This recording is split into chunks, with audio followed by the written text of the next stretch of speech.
Episode 2 UNPLUG. When you're done is where you begin.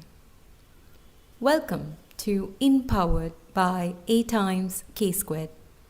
Here, we discuss perspectives to experiment with, to empower through self-discovery or in-power. I'm delighted you're here.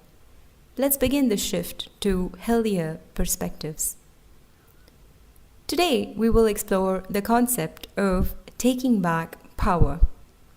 In this context, power is also control or initiative. I'm giving away power when I wait for things to change without doing anything about it.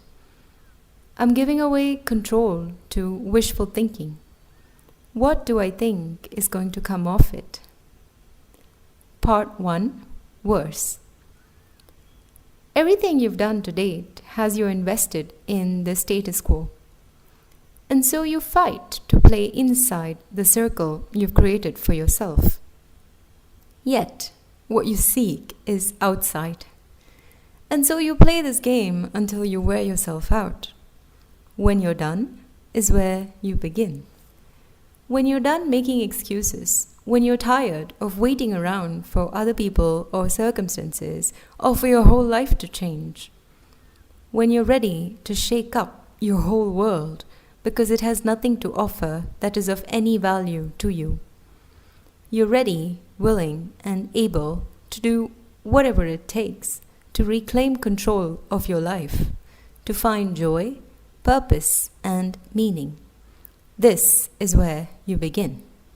Now, nothing and no one can stop you from finding yourself, from making a fresh start, this time on your own terms.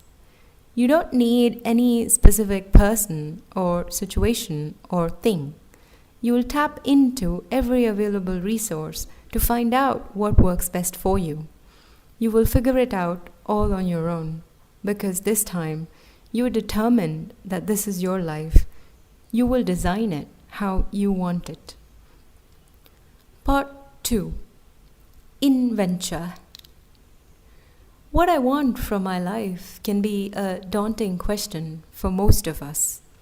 We're so forcefully told what we should want or what is desirable through every communication medium that knowing what we truly want would require us to unplug consciously. How to do that? Find answers within you to these questions. What do I want from my life? What does finding joy, purpose, and meaning look like for me? What would it look like if I could design my life with my own hands and mind? Part 3. In Power. I had no clue when I left my corporate job 4 years ago. It was to discover my hobbies and passions and determine what I wanted to do with my life. I had a template for how I thought my life would pan out.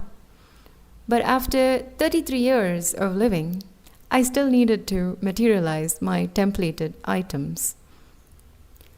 I crashed completely when the distance between my desired life and my actual life became unbearable. But I did this with a focus on rebuilding, not to stay crushed.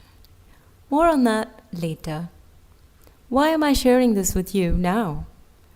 To let you know it's okay not to know what you want, to never have thought of joy, purpose, or meaning, to feel completely lost.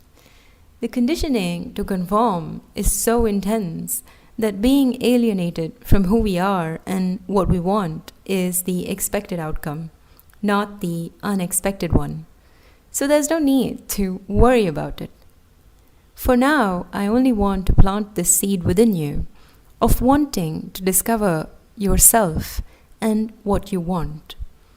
When you start asking the questions, the answers will come. Don't rush it. Part 4. Hacks.